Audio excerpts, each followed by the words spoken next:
Hey friends, so today I will be showing you how to make some DIY stickers but without using a machine. So what you'll need are some blank labels. So these are from Avery. There's the 2027-0 ones and the 2026-9 ones. So there are these. I'm just going to take out a sheet of each so you can see what they look like. So there is this one that is a smaller circle. So it's about, I would say, like 3/4 inch circle. And then there's these, which are the more of like a rounded corner rectangle. So they look like this. So what you'll need is some sort of blending palette. You can use this one from Tombow. I think it's like $1 on their website, but you can also use like a laminated piece of paper if you prefer. Then you can use like whichever stamps you want. So I have these cute Rilakkuma stamps, which I really like. And there are these brush pens. So this works well with watercolors, but I only have the watercolors that are like that pan set. So it's a little bit more on the chalky side when they draw, so it's not great for this, but these watercolors, I mean, these are brush pens, but they're water-based, so you can activate them with water.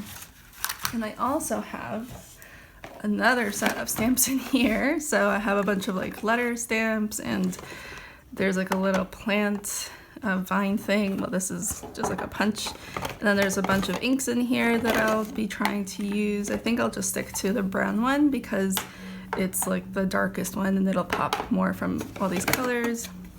And I have these other stamps which are really like, there's some letters with some little icons at the bottom, and you've got some other little icons. So that is what you need, and it shouldn't be too bad. Cost wise, these water brush pens are really great for these kinds of projects because they have a little barrel inside that you can fill up. Just like you open this up, you put this under your sink, and it fills up in like 5 seconds. And then you have water stored in here that you can see. And it's really great because you don't have to use a cup of water and the paintbrush and it gets all messy. And this is actually like very, very compact, and you can travel with this. So those are the materials you'll be needing to make this project. One thing I should mention is that if you're going to use stamps, so like these stamps are the wooden block ones, so there's a wooden piece and then the plastic on the other side. So these are just usable as they are. But if you're gonna use these kinds of stamps, I think they're called like acrylic stamps, so they don't have a backing obviously. So what I use is this little, it's like a little fake container for, I think these are erasers that are in the shape of different Japanese food and french fries. But I use this top because it's a nice plastic and it's pretty sturdy. And then you can attach the stamps on this. So I'll show you how I use this in a minute. So let's get started first with creating the actual base for the stickers. So I'm gonna put all the stamp stuff aside. So you've got your 2 sheets here.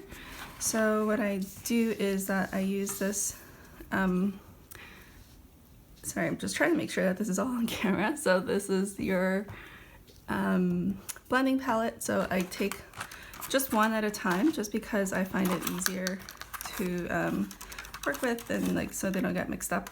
So I'm gonna just bring out a few. So there's 4 columns on each sheet. So I'm just gonna get 4 colors for each sheet. So I think I'll use, let's go with these for 1 sheet, I feel like, and then maybe these 4. So the thing with watercolors is that they do obviously get watered down, so you want to pick some brighter colors. If they're already pastel and you water them down, then they'll be like too watered down that you can barely tell. But I mean, obviously if you want that kind of extremely neutral look, you can go for that as well. So just, it's obviously your preference. So just making sure that that's cleaned. So I just bring the marker down like that, and with the water brush I don't squeeze it to bring out more water because these are stickers obviously, so you don't want it to be too wet. So I do try to keep a paper towel on hand so that way you can like dab off extra water. So just kind of with the water that already comes out of the water brush, you just mix it around here and then you just apply it to your sticker. So you just kind of go for it, and I just try to do a few down the column, and you can kind of get different effects. I mean, obviously this is not watercolor paper, so you're not going to be getting like perfect watercolor effects, but it comes pretty close and it looks really nice. I really like the splotchiness of it. You definitely have to embrace the splotchiness. And then if you run out of color, you just add some more marker on your blending palette and try to water this down as much as possible. So if you don't, it might, like for me, I just like the colors to be a little bit more watered down than extremely dark, especially if you get a really dark piece and then you go down the center and then you get this kind of like really dark spot in the center. So it's kind of nice to just keep watering it down a little, just on the palette but not on the paper, because you know it is sticky paper, so if you wet it too much, then it might get it just might damage the sticker itself. So you've got that, and now I'm going to just continue making a few, and I will show you how that works. So first I'm going to clean up this water palette. I just like to clean it up because I want it to make it so that the colors don't mix, but you can also have them mix so you can get like nice gradients.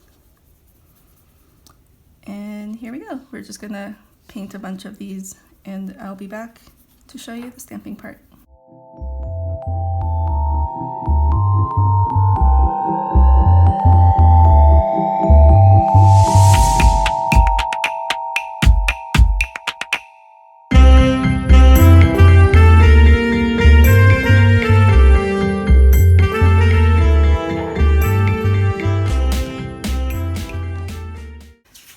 So we are done creating the base for this. So as you can see, I changed the method on each circle basically, so you don't really have to get it edge to edge. Like here, kind of like how it just kind of had like a small watercolor detail in the center but not fully to the edge. And yeah, like you can change, I mean it will change as you go through each dot, and I actually prefer to not add more marker, so that way you kind of get this kind of gradient going down, so you kind of get like nice different shades of that color that you're using. So this actually dries pretty quickly, so the water brush, it's hard to tell on camera, but it does disperse like a little bit of water when you use it, so you don't have to squeeze on it, which is nice, but it's just a very slight amount of water, so when you're using it with the marker, you're only wetting the paper just a tiny bit, so it dries really quickly. So this is actually all completely dry. I mean, the last column is a little bit on the wet side, but we can get started, and by the time we get to this side, it'll be ready to go. So I will be using the Rilakkuma stamps first because they're very cute. And I'm just going to use this dark brown ink pad.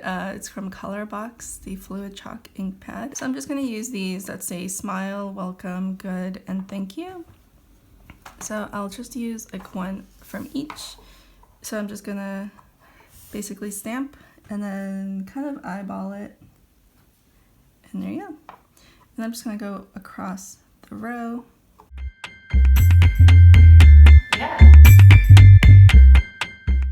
Okay, so I am done. So I like to do one design across all 4 colors and then leave a few down at the bottom, so if I want to write something else I can, or just use the dots as is. And then for cleaning the stamps, I just use this paper and I just kind of stamp off the ink.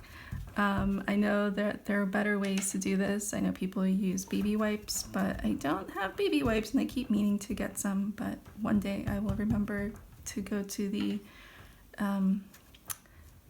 local pharmacy and get some baby wipes. But this will do for today. Also, I just wanted to mention that I do like to stamp like once per dot. So like I like to re-ink before I stamp because I just like the really dark color. But if you want to save ink or whatever, you can obviously just stamp once and then try to, ink it once and then try to stamp twice. You'll just get like a lighter color the second time around, but that'll definitely work if you're using different color palettes. I just think that the darker brown really pops with these bright colors. And that is your sticker, your DIY sticker sheet. So I did mention that I wanted to show you how to use these. So they are these little plastic things, like plastic stamps. So there's a heart, there's a star, and there's an exclamation mark, which I like. So what I do is that I just kind of place them here, like on the edge of this little Tupperware container, and then I just grab the ink. I try to make sure that the ink stays closed so it doesn't dry out, but it makes it tough because you're trying to use this as much as possible. So then I just am going to, just for demonstration purposes, fill out a couple of these.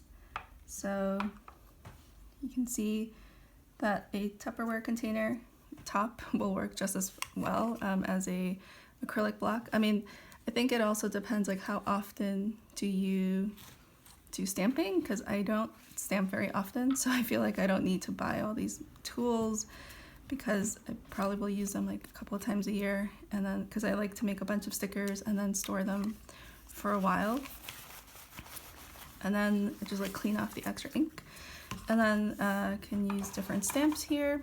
It's kind of hard to tell on camera, so I'll just put this back. And then there's the star that I put on here as well. And then you can just kind of play around with this stuff. It's really fun. It's actually very, very addictive to make these things, and you kind of want to do all the color combinations and use all the stamps on all the things. So yeah, I definitely recommend trying this technique out because you get to make so many stickers and for a very small cost. I forget how much the Avery tabs were, but I think the whole pack of, let me see how many come here. So there are 180 in this pack. This is the rectangular one, and there's 120 in the circular one. And I think each pack was like maybe $3 or $4, which if you bought, custom stickers on Etsy or something, they're like $3 a sheet. So this is definitely a more affordable option. Obviously, I highly recommend supporting your small businesses and buying things from Etsy, and I buy things from Etsy all the time anyway, but sometimes you want to make your own stickers, and honestly, it's fun to make your own stickers. Just so you know, there is ink on my fingers, trying to clean that off. So there is that, and then I wanted to show you my planner where I created some previous stickers. So there's the ones that I made, but these are from previous tries. So this is with those little icons. So I decided to make a whole sheet of the rectangular ones, and there are these circular ones with the Rilakumis, and it's basically the same set, but different color palettes. So I find these really fun, and then I can totally put these, so I put these in the front here, but just so I can show you what they look like on actual paper, like when it's actually like being used in a planner. So there's my next week. So I need to remember that this is an event that I need to go to. So this is an important, so I use a little star. And then there's this little fun thing that we're going to be doing with some friends to hang out, which I will use the smile one, which is really cute. I think I'll use the pink one. So there you go. So that is your DIY stickers on your planner, and I hope you've enjoyed this. Let me know if you make them, because I would love to see what you create with this method. Tag me on Instagram at crafticland, or email me photos. I'd love to see what you make. And if you like these kinds of videos, please subscribe to this channel. There are more things to come, lots of DIY projects and more book reviews and planner reviews, that kind of thing. So yeah, be on the lookout. Thank you so much for watching, and stay crafty. Bye.